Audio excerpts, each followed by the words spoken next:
Assalamualaikum warahmatullahi wabarakatuh. Pada kesempatan kali ini akan menjelaskan tentang perkembangan Islam di Indonesia, seperti di Pulau Sumatera, Jawa, Kalimantan, Sulawesi, dan lainnya. Mari simak video berikut ini.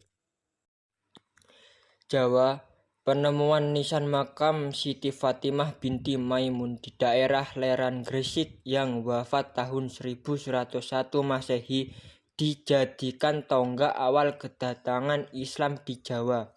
Hingga pertengahan abad ke-13, bukti-bukti ataupun berita-berita asing tentang masuknya Islam di Jawa sangatlah sedikit. Baru sejak akhir abad ke-13 Masehi hingga abad-abad berikutnya, terutama sejak Majapahit mencapai puncak kejayaannya, bukti-bukti proses pengembangan Islam ditemukan lebih banyak lagi. Pertumbuhan masyarakat Muslim di sekitar Majapahit sangat erat kaitannya dengan menggunakan hubungan pelayaran dan perdagangan yang dilakukan orang-orang Islam yang telah memiliki kekuatan politik dan ekonomi di Kerajaan Samudra Pasai dan Malaka.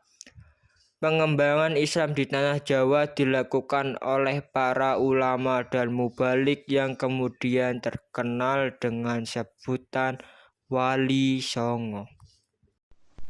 Maluku. Pada abad ke-15 Masehi, Islam telah masuk dan berkembang di Maluku dibawa oleh pedagang Muslim dari Pasai, Malaka, dan Jawa. Mereka yang sudah beragama Islam banyak pergi ke pesantren di Jawa Timur untuk mempelajari Islam. Raja-raja di Maluku yang masuk Islam di antara lainnya: 1. Raja Ternate, bergelar Sultan Marhum. Setelah beliau meninggal digantikan Sultan Zainal Abidin, yang mana beliau menyiarkan Islam di Kepulauan Maluku, Irian Jaya, hingga Filipina. 2. Raja Tidore, bergelar Sultan Jamaluddin. 3. Raja Jailolo, berganti nama dengan Sultan Hasanuddin.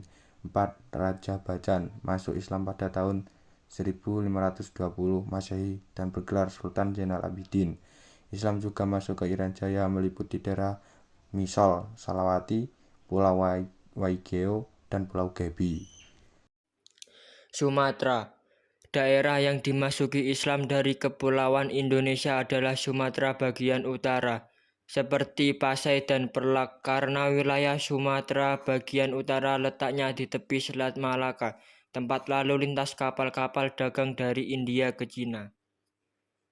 Para pedagang dari India, yaitu bangsa Arab, Persia, dan Gujarat yang juga para mubalik Islam, banyak yang menetapkan di bandar-bandar sepanjang Sumatera Utara. Mereka menyiarkan Islam dengan cara bijaksana, baik dengan lisan maupun sikap dan perbuatan terhadap sanak famili pada tetangga dan masyarakat sekitarnya, hingga akhirnya berdiri kerajaan Islam pertama, yaitu Samudra Pasai. Kerajaan ini berdiri pada tahun 1261 Masehi di pesisir timur Laut Aceh dan Laut Saumawe, Aceh Utara. Rajanya bernama Marahsilu yang bergelar Sultan Malik As-Saleh. Kerajaan Samudra Pasai makin berkembang dalam bidang politik, ekonomi, dan kebudayaan. Seiring dengan kemajuan kerajaan Samudra Pasai yang sangat pesat, pengembangan agama Islam pun mendapat perhatian dan dukungan penuh. Samudra Pasai terkenal dengan sebutan Serambi Mekah. Kalimantan. Sebelum Islam masuk ke Kalimantan, di Kalimantan Selatan ada kerajaan Hindu yang berpusat di Dipa, Daha, dan Kahuripan, yang letaknya di hulu Sungai Nagara dan Amuntai Kimi. Menjelang kedatangan Islam, sebelumnya kerajaan Daha diperintah oleh Maharaja Soekarama lalu digantikan Pangeran Tumenggung. Hal ini menimbulkan kemelut keluarga karena Pangeran Samudra atau cucu Maharaja Soekarama merasa lebih berhak atas hal itu. Akhirnya